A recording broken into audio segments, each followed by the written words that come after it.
Good? Thank you, yes. Yeah. That's a lot better. Do you have more information on that part Huh? that we were just talking about with the family battery and Oh, yeah, I mean, the roots?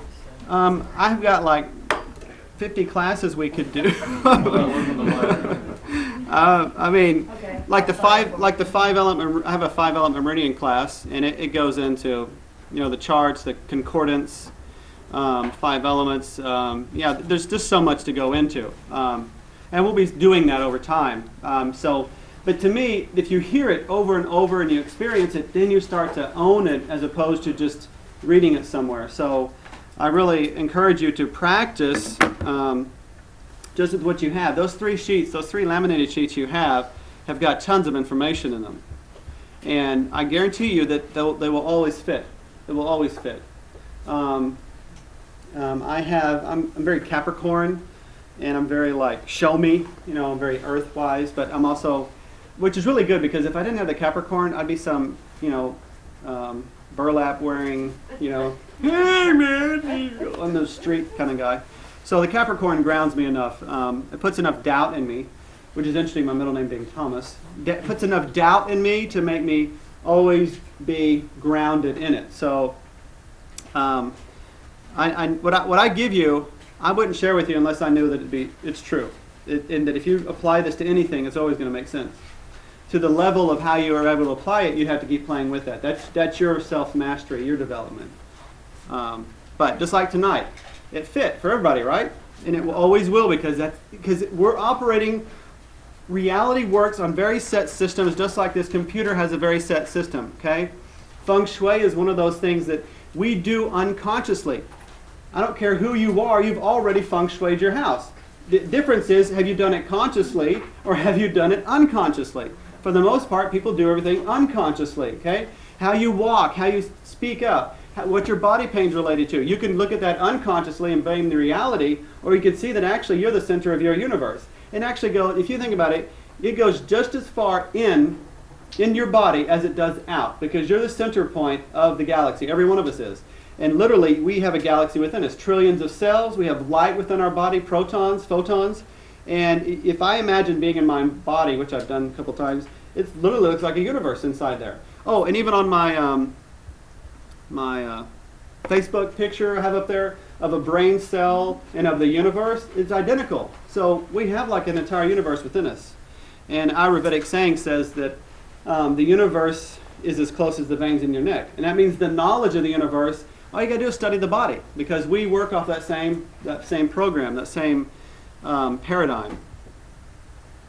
Let me make sure I covered what I wanted. I guys fell on the roof the other night when I was about to fall asleep, and he said, I jumped up out of bed, and I'm like, what's going on?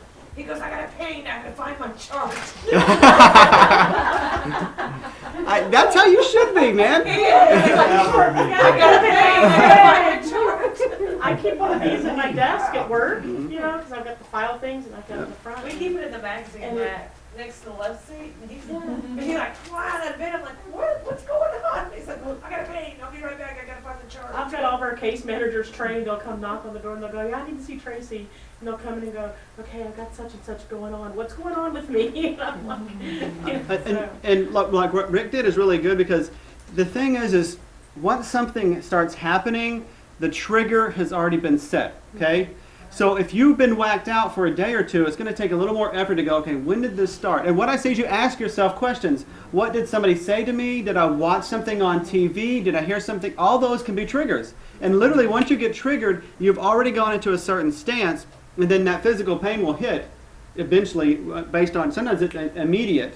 But you gotta track it down to the trigger, and if you can tie the trigger to the pain, you're even deeper than what we're playing with. You know what I mean? But when somebody comes to you, especially around massage, which I'm kind of gearing some of this more towards, you can't always just go into a bunch of details about finding your core issue. But if you yourself, like if you're talking to a spouse and they're bitching about the economy or something like that, and unknown to you, that sets you off, and you start getting tense in your shoulders, and you're like, and then 2 hours later, like, oh, my neck hurts. What's going on? And then you should, as soon as you have pain, I want you to say, what's happening?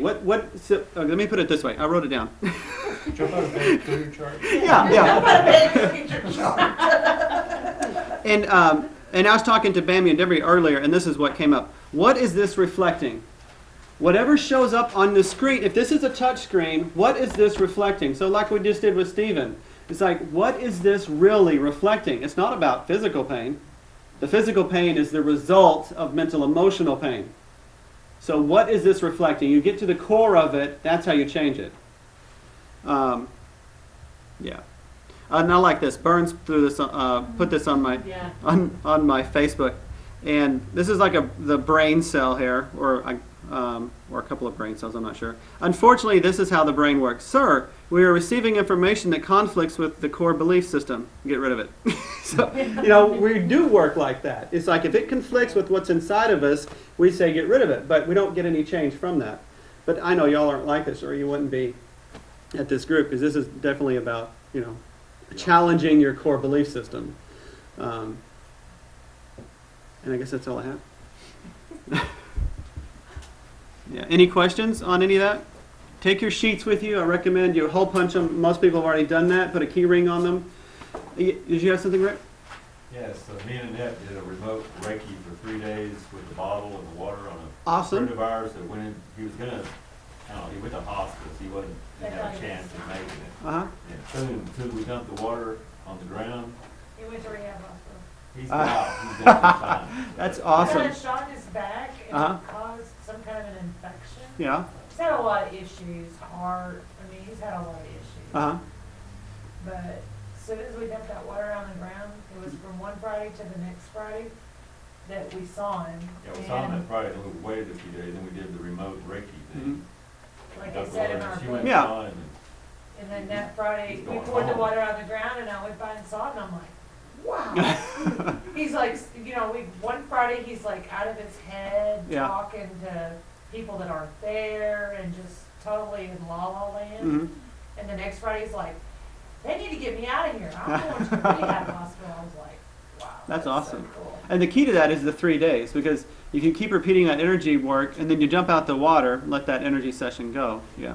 That's cool. Very cool. Thanks for the feedback on that. That's something you're teaching in the Reiki class?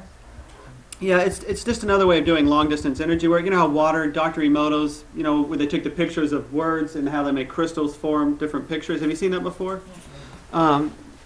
This is one book right here. It was popularized by that movie, What the Belief. So basically, different words cause different structures in the water. Oh, Okay.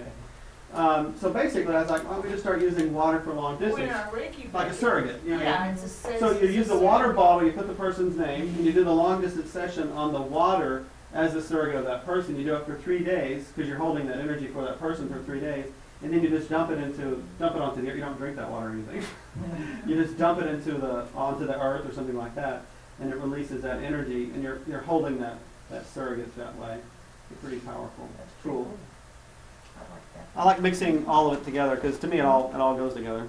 I was talking to the nurse that this last Friday when I went back to see him after we dumped the water, and he said, I just don't get it.